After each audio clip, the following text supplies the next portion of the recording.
당신이 요즘 가장 자주 가는 곳을 한번 생각해 보십시오. 그곳만 봐도 앞으로 어떻게 살지 거의 보입니다. 저는 전국 현장을 돌았습니다. 새벽 추위를 뚫고 공사장으로 향했고 은행과 관공서를 끝없이 다녔습니다. 그 과정에서 한 가지를 뼈저리게 느꼈습니다. 발이 머무는 자리, 그 자리가 운명을 만든다. 수십 년 현장을 돌며 놀라운 사실을 하나 발견했습니다. 스스로 가난을 불러들이는 곳만 찾아가는 사람들이 정말 많다는 것. 더 무서운 건 그게 나쁜 습관이라는 생각조차 못한다는 겁니다. 습관은 소리 없이 인생을 만듭니다. 좋은 습관은 재산이 되고 나쁜 습관은 인생 전체를 갉아먹습니다. 입으로 아무리 좋은 말을 해도 소용없습니다. 당신이 자주 가는 장소, 그게 미래를 말해줍니다. 저는 대구에서 장사하던 시절에도, 공장에서 일하던 시절에도, 해외 현장에서 모든 걸 걸던 시절에도 한 가지 원칙이 있었습니다. 운이 나아지지 않는 곳에는 오래 머물지 않는다. 그게 회사를 살렸고 제 인생도 바꿨습니다. 오늘은 제가 평생 걸으며 뼈저리게 느낀 사실 하나를 정확히 말씀드리겠습니다. 가난한 사람일수록 유독 자주 가는 5곳이 있습니다. 그 5곳은 당신이 생각하는 것보다 훨씬 교묘하게 돈과 기회를 빼앗아 갑니다. 오늘 이야기를 끝까지 들으신다면 어디부터 바꿔야 할지 명확해질 것입니다. 들어오는 기회의 방향도 조용히 달라질 것입니다. 이야기를 시작하기 전에 오늘 내용이 지금 당신의 고민과 조금이라도 연결된다면 좋아요와 구독을 눌러주십시오. 그럼 이제 첫 번째 장소부터 바로 이야기해 보겠습니다. 사람은 생각보다 훨씬 쉽게 주변 공기에 영향을 받습니다. 그래서 불평이 들끓는 공간, 짜증이 뒤엉킨 자리는 당신이 아무리 침착하려 해도 결국 마음을 흔들어 놓습니다. 첫 번째, 불평만 가득한 술자리입니다. 저는 현장을 다니던 시절부터 이런 사실을 똑똑히 보아왔습니다. 1970년대 건설 현장을 돌 때 저는 매주 소장들과 저녁 자리를 가졌습니다. 공사 진행 상황을 점검하고 어려운 점을 듣고 함께 해결책을 찾기 위해서였습니다. 그런데 어떤 자리는 들어서는 순간부터 공기가 달랐습니다. 사람들이 모여 있지만 표정이 굳어 있고 목소리는 낮게 깔려 있고 소주잔을 들어도 웃음이 없었습니다. 술이 몇 순배 돌자 한 소장이 한숨을 쉬며 말을 꺼냈습니다. 요즘 자재비가 너무 올라서 도저히 못하겠습니다. 그러자 옆 사람이 즉시 거들었습니다. 맞습니다. 인건비도 장난 아니고 협력업체들도 다 문제입니다. 또 다른 사람이 목소리를 높였습니다. 본사에서는 공기만 재촉하지 현장 사정은 전혀 몰라줍니다. 한 사람이 불평을 시작하면 다른 사람도 따라했습니다. 회사 탓, 정부 탓, 경기 탓, 날씨 탓. 2시간 내내 불평만 쏟아졌고 해결책은 단 한마디도 나오지 않았습니다. 저는 그 자리에 앉아서 가만히 듣고만 있었습니다. 처음엔 그냥 듣는 것뿐이니 괜찮다고 생각했습니다. 그런데 시간이 갈수록 이상한 일이 벌어졌습니다. 제 기분도 점점 무거워지는 겁니다. 누군가 또 불평을 쏟아내면 속으로 그래, 맞아라는 생각이 들었습니다. 아무 이유 없이 짜증이 올라왔고 멀쩡하던 제 생각까지 부정적으로 바뀌어 갔습니다. 집으로 돌아오는 차 안에서 몸이 무거웠습니다. 별일도 없는데 피곤했고 말도 하기 싫었습니다. 집에 도착해서 문을 열고 들어서는데 문득 깨달았습니다. 아, 불평이 공기처럼 스며들어 내 마음까지 물들였구나. 그날 밤 저는 즉시 행동했습니다. 창문을 활짝 열어 바람을 들였고 뜨거운 차를 한 잔 마시며 마음을 가라앉혔습니다. 방안을 천천히 정리하고 필요 없는 물건을 치우고 책상을 깨끗이 닦았습니다. 그리고 잠시 눈을 감고 깊게 숨을 쉬었습니다. 그제야 조금씩 마음이 돌아왔습니다. 이 작은 습관이 저를 지켜줬습니다. 그 후로 저는 원칙을 세웠습니다. 불평하는 자리에는 오래 머물지 않는다. 불가피하게 가야 한다면 30분을 넘기지 않는다. 그리고 집에 돌아오면 반드시 마음을 되돌리는 시간을 갖는다. 불평하는 자리에는 또 하나의 위험이 있습니다. 불평이 익숙해진다는 것입니다. 처음엔 불편하게 느껴지던 불평도 자꾸 듣다 보면 자연스러워집니다. 그러다 어느 순간 나도 모르게 불평하는 사람이 되어 있습니다. 줄을 새치기 하는 사람, 쓰레기를 아무데나 버리는 사람, 욕을 내뱉는 사람. 처음엔 뭐 하는 짓이야 싶어도 계속 보면 사람은 서서히 기준을 잃습니다. 다들 저러는데 나도 뭐, 이런 마음이 찾아오는 순간 품격도 흐려지고 기회도 함께 흐려집니다. 물론 현대 사회에서 불평하는 자리를 완전히 피할 수는 없습니다. 회식도 가야 하고 지인도 만나야 하고 어쩔 수 없이 그런 자리에 앉게 될 때도 있습니다. 그러나 중요한 건 그 다음입니다. 불평하는 자리를 다녀왔다면 반드시 하루에 한 번 마음을 되돌리는 시간이 필요합니다. 몇 분만이라도 창문을 열고 바람을 통하고 눈을 감고 호흡을 가다듬고 방 안의 공기를 가볍게 정리하는 것입니다. 어수선한 세상 속에서도 마음 깊은 곳에 조용한 물길 하나를 흘려보내는 사람. 바로 그런 사람에게 기회는 다시 돌아옵니다. 생각해 보십시오. 당신이 최근 다녀온 술자리를 떠올려 보십시오. 그곳에서 무슨 이야기가 오갔습니까? 불평하는 자리를 피하는 것만큼 중요한 게 또 있습니다. 바로 공짜만 찾아다니는 곳입니다. 두 번째, 공짜를 찾는 모임입니다. 저는 사업을 하며 한 가지를 분명히 느꼈습니다. 공짜를 찾는 사람은 절대 부자가 될 수 없다는 것. 1980년대 후반 성공하는 사람의 7가지 습관이라는 무료 강연이 있다는 소식을 들었습니다. 당시 무료 강연이 유행처럼 번지던 시기였습니다. 저도 호기심이 생겨 한번 가봤습니다. 강연장은 사람들로 가득 찼습니다. 수백 명이 빼곡히 앉아 있었고 모두 기대에 찬 표정이었습니다. 어떤 사람은 노트를 꺼내 들고 어떤 사람은 녹음기까지 준비했습니다. 강사가 단상에 올라 큰 소리로 말했습니다. 여러분, 부자가 되고 싶으십니까? 사람들이 일제히 대답했습니다. 네. 강사가 열변을 토하기 시작했습니다. 목표를 세우는 법, 시간을 관리하는 법, 인맥을 쌓는 법. 내용 자체는 나쁘지 않았습니다. 사람들은 고개를 끄덕이며 열심히 메모했습니다. 그런데 강연 중반쯤 분위기가 달라지기 시작했습니다. 강사가 책 한 권을 꺼내 들고 말했습니다. 오늘 말씀드린 내용을 더 자세히 담은 책이 있습니다. 5만 원입니다. 순간 웅성거림이 터져나왔습니다. 아니, 무료라면서요? 속았네. 사람들의 표정이 순식간에 굳어졌습니다.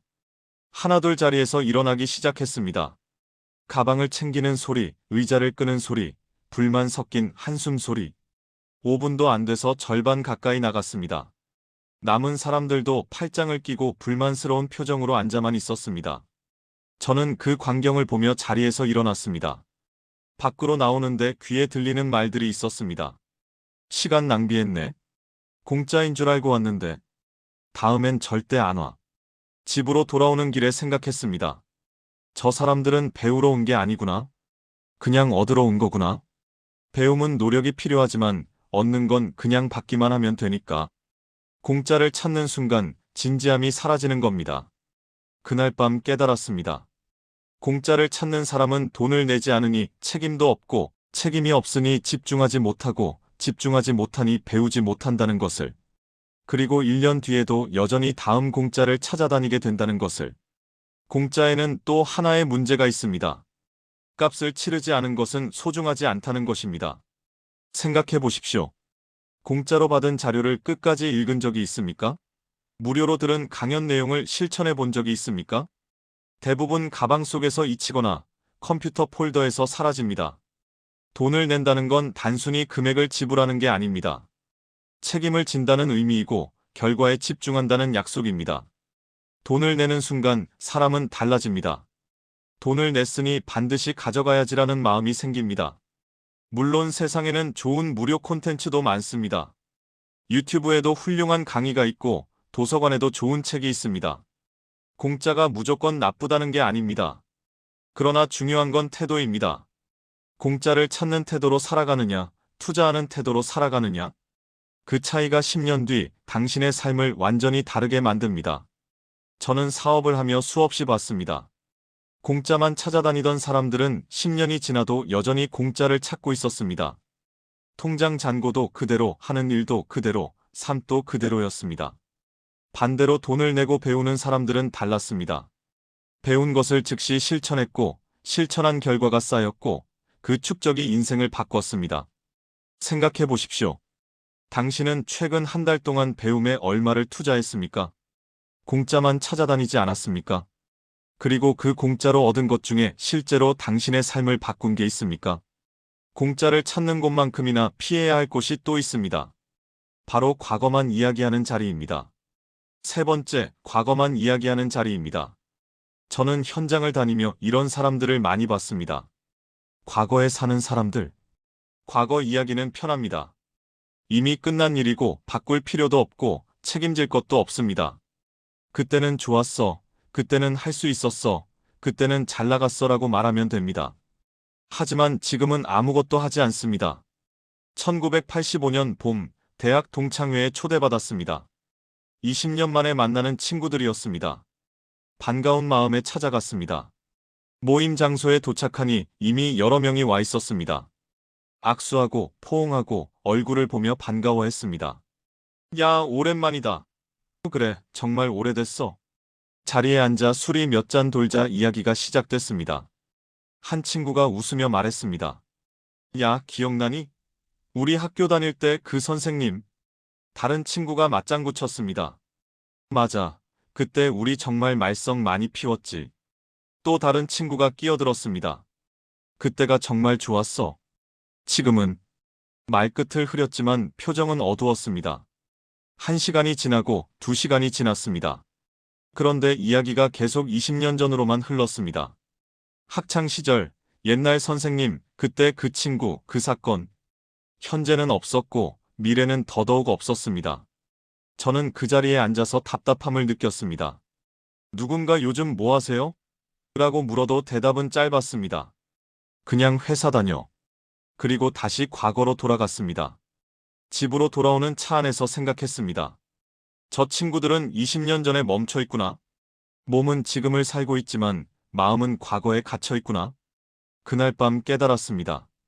과거만 이야기하는 사람은 현재를 외면하는 거구나. 지금이 불편하니까, 지금이 불만족스러우니까 과거로 도망치는 거구나. 과거에 사는 것에는 위험이 있습니다. 시야가 좁아진다는 것입니다. 과거만 돌아보면 앞이 보이지 않습니다. 새로운 기회가 와도 못 보고, 변화의 신호가 와도 못 느끼고, 시대가 바뀌어도 모릅니다. 그리고 어느 순간 세상에서 뒤처져 있습니다. 저는 사업을 하며 이런 모습을 수없이 봤습니다. 옛날엔 이렇게 안 했는데. 예전 방식이 더 좋았어. 요즘 젊은 애들은 몰라. 이런 말을 입버릇처럼 하는 사람들. 그들은 변화를 거부했고 새로운 것을 배우지 않았고 결국 도태됐습니다. 과거는 거울입니다. 거울을 보고 배워야지 거울 속에 들어가 살면 안 됩니다. 과거에서 교훈을 얻었으면 이제 앞을 봐야 합니다. 물론 과거를 돌아보는 게 나쁜 건 아닙니다. 과거에서 실수를 반성하고 성공을 분석하고 교훈을 얻는 건 중요합니다.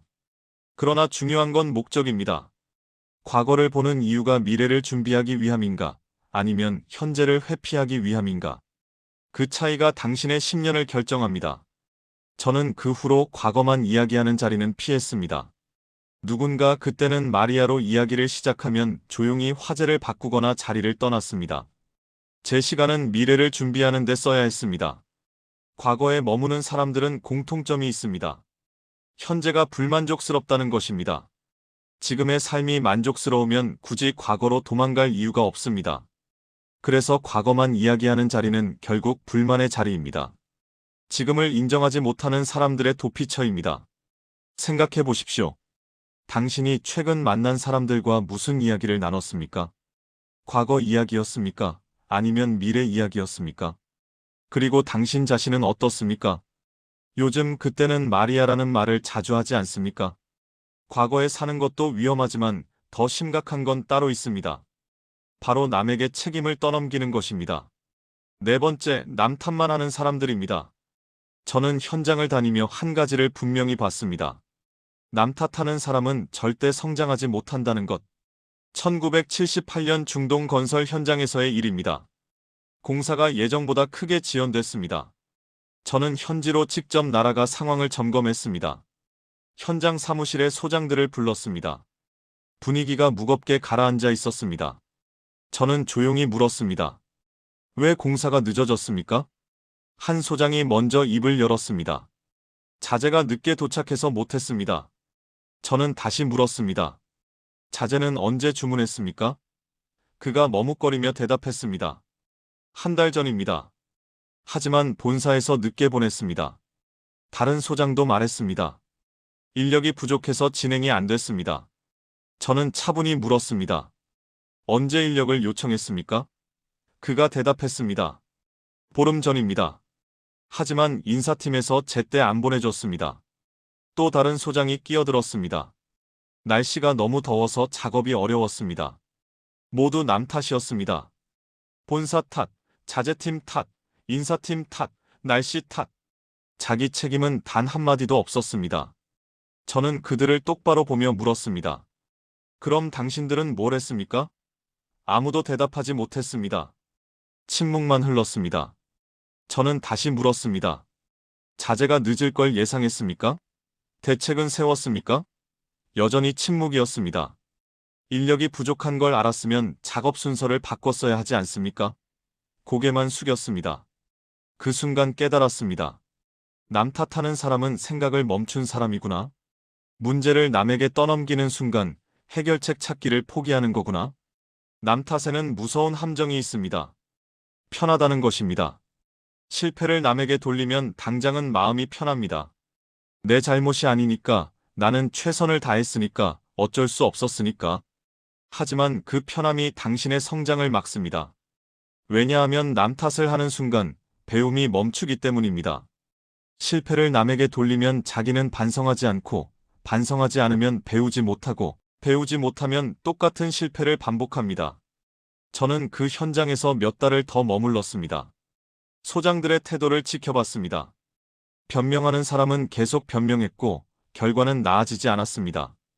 결국 그 소장들은 다른 현장으로 옮겨야 했습니다. 몇 년 뒤 소식을 들으니 대부분 회사를 떠났다고 했습니다.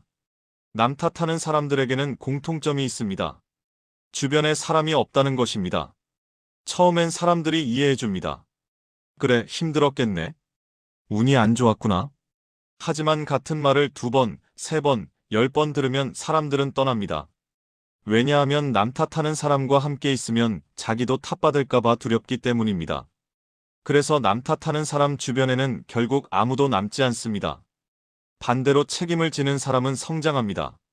실패를 인정하는 순간 배움이 시작되고, 배움이 시작되면 변화가 일어나고, 변화가 일어나면 기회가 옵니다. 물론 세상에는 정말로 남의 잘못인 경우도 있습니다. 본사가 늦게 보낼 수도 있고, 협력업체가 약속을 어길 수도 있고, 예상 못한 사고가 날 수도 있습니다. 그러나 중요한 건 태도입니다.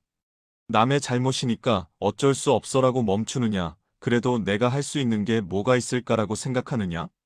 그 차이가 당신의 미래를 완전히 다르게 만듭니다. 저는 그 후로 원칙을 세웠습니다. 문제가 생기면 누구 탓인가를 묻지 않고 어떻게 해결할 것인가를 먼저 묻는다. 실패한 직원에게 왜 못했나가 아니라 다음엔 어떻게 할 건가를 묻는다. 그 태도 하나가 회사를 살렸습니다. 생각해 보십시오. 최근에 일이 잘 안 풀렸을 때를 떠올려 보십시오. 그때 당신은 누구 탓을 먼저 했습니까? 남 탓하는 것만큼 위험한 게 또 하나 있습니다. 바로 배우기만 하고 실천하지 않는 것입니다. 5번째, 실천 없는 학습 모임입니다.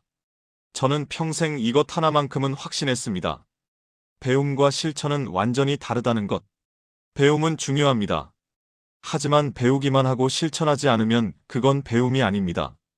아무리 많이 배워도 실천하지 않으면 그냥 지식일 뿐이고, 지식은 통장 잔고를 늘려주지 않습니다. 1986년 겨울, 성공하는 경영자의 10가지 원칙이라는 세미나가 있었습니다.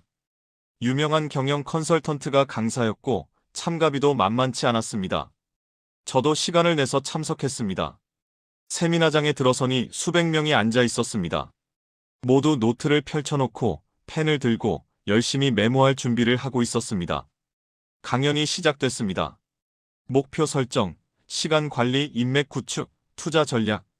내용은 실용적이었고 강사의 설명도 명확했습니다. 사람들은 열심히 메모했고 고개를 끄덕였고 박수를 쳤습니다. 쉬는 시간에 옆자리 사람과 이야기를 나눴습니다. 좋은 내용이 많습니다. 어떤 걸 실천해 보실 겁니까? 그 사람이 웃으며 대답했습니다. 일단 더 공부를 해봐야죠. 다음 주에도 비슷한 세미나가 있다고 하더라고요. 다른 사람에게도 물었습니다. 오늘 배운 걸 언제부터 적용하실 겁니까? 그 사람도 비슷하게 대답했습니다. 충분히 준비하고 나서요. 책도 좀 더 읽어보고 자료도 더 모아봐야죠. 세미나가 끝나고 나오는 길에 생각했습니다. 저 사람들은 언제 시작할까? 6개월 뒤 비슷한 주제의 세미나가 또 열렸습니다. 저는 이번엔 참석하지 않았지만 지인에게서 이야기를 들었습니다. 6개월 전에 봤던 그 사람들이 또 와 있더라는 겁니다. 똑같이 메모하고, 똑같이 고개를 끄덕이고, 똑같이 박수를 치면서. 그때 깨달았습니다. 배움이 도피처가 된 거구나. 실천하는 게 두려우니까, 실패하는 게 무서우니까 계속 배우기만 하는 거구나. 실천 없는 학습에는 위험이 있습니다. 착각하게 만든다는 것입니다. 세미나를 듣고, 책을 읽고, 강의를 들으면 뭔가 한 것 같은 기분이 듭니다. 나는 배우고 있어, 나는 준비하고 있어라고 생각합니다. 하지만 실제로는 아무것도 안 한 겁니다. 배움은 행동을 대신할 수 없습니다. 노트에 적힌 지식은 당신의 삶을 바꾸지 못합니다. 손으로 움직이고, 발로 뛰고, 부딪혀봐야 비로소 당신의 것이 됩니다. 저는 사업을 하며 이런 사람들을 많이 봤습니다. 매주 세미나를 다니고, 매달 책을 사고, 매년 과정을 수강하지만 실제로 행동하는 건 없습니다. 5년이 지나도 10년이 지나도 여전히 배우기만 합니다. 통장 잔고는 그대로, 하는 일도 그대로, 삶도 그대로입니다. 반대로 실천하는 사람은 달랐습니다. 세미나를 한 번 듣고, 책을 한 권 읽고, 바로 움직였습니다. 완벽하지 않아도 일단 시작했고, 실패하면 고치고, 다시 시도했습니다. 그렇게 1년이 지나면 삶이 완전히 달라져 있었습니다. 작은 것 하나라도 실천하면 그건 경험이 됩니다. 경험은 지식보다 강하고, 경험은 돈이 되고, 돈은 또 다른 기회를 부릅니다. 물론 배움 자체가 나쁜 건 아닙니다. 세미나도 가야 하고, 책도 읽어야 하고, 새로운 것도 배워야 합니다. 그러나 중요한 건 순서입니다. 배우고 준비하고 완벽하게 갖추고 시작하는 게 아닙니다. 배우고 즉시 실천하고 실패하고 다시 배우는 겁니다. 실천하면서 배우는 게 앉아서 배우는 것보다 100배 빠릅니다. 저는 그 후로 원칙을 세웠습니다. 새로운 걸 배우면 일주일 안에 반드시 실천한다. 완벽하지 않아도 괜찮다. 일단 시작한다. 실패하면 고치면 된다. 그 태도 하나가 회사를 앞으로 나아가게 했습니다. 생각해 보십시오. 당신은 지난 1년 동안 얼마나 배웠습니까? 그리고 그 중에 얼마나 실천했습니까? 혹시 노트에만 가득 적혀 있지 않습니까? 오늘 5곳을 말했습니다. 1. 불평만 가득한 술자리. 2. 공짜를 찾는 모임. 3. 과거만 이야기하는 자리. 4. 남 탓만 하는 사람들. 5. 실천 없는 학습 모임. 이 5곳에는 한 가지 공통점이 있습니다. 당신을 그 자리에 묶어둔다는 것입니다. 시간을 빼앗고, 에너지를 빼앗고, 기회를 빼앗고, 결국 미래를 빼앗아 갑니다. 저는 평생 현장을 다니며 한 가지를 분명히 봤습니다. 장소가 사람을 만든다는 것을. 당신이 가는 곳이 당신을 만듭니다. 당신이 만나는 사람이 당신의 습관을 만들고, 습관이 당신의 미래를 만듭니다. 가난은 습관입니다. 가난한 곳에 자주 가면 가난한 습관이 몸에 배고, 가난한 습관이 몸에 배면 가난에서 벗어날 수 없습니다. 습관은 이자처럼 쌓여서 대물림됩니다. 부자 3대가 가는 집안을 보십시오. 그들에겐 반드시 좋은 습관이 있습니다. 불평하지 않는 습관, 투자하는 습관, 미래를 논하는 습관, 책임지는 습관, 실천하는 습관. 그 습관은 어디서 왔겠습니까? 좋은 곳에서 배운 겁니다. 당신도 주변을 보십시오. 매일 똑같은 곳만 가고 있지 않습니까? 똑같은 사람들만 만나고 있지 않습니까? 그곳에서 나온 뒤 당신의 삶이 나아진 적이 있습니까? 하지만 더 중요한 건 당신 자신입니다. 불평하는 곳을 떠나고, 공짜를 찾는 모임을 피하고, 과거만 이야기하는 자리를 멀리하고, 남 탓하는 사람들과 거리를 두고, 배우기만 하는 곳에서 벗어나십시오. 그리고 새로운 곳으로 가십시오. 기회를 이야기하는 곳, 돈을 내고 배우는 곳, 미래를 논의하는 곳, 책임지는 사람들이 있는 곳, 실천하는 사람들이 모인 곳으로 가십시오. 처음엔 어색할 겁니다. 익숙한 곳을 떠나는 건 두렵고 새로운 곳으로 가는 건 불편합니다. 하지만 그 한 걸음이 당신의 인생을 바꿉니다. 저는 아무것도 없이 시작했습니다. 하지만 옳은 곳을 선택했습니다. 성공한 사람들이 모이는 곳으로 갔고, 배우는 사람들이 있는 곳으로 갔고, 실천하는 사람들과 함께 했습니다. 그 선택이 회사를 만들었고, 제 인생을 바꿨습니다. 당신도 할 수 있습니다. 지금 당장 한 곳만 바꿔보십시오. 불평하는 술자리 대신 기회를 논하는 모임에 가보십시오. 공짜를 찾는 대신 돈을 내고 진짜 배워보십시오. 과거 이야기 대신 미래를 이야기해 보십시오. 그 작은 변화 하나가 당신의 습관을 바꾸고 습관이 당신의 미래를 바꿀 것입니다. 마지막으로 하나만 부탁드리겠습니다. 오늘 이야기를 들으시면서 떠오른 장소가 있다면, 떠나야겠다고 생각한 곳이 있다면 댓글에 변화를 남겨주십시오. 그 한 글자가 당신을 움직이게 만드는 신호가 될 것입니다. 감사합니다.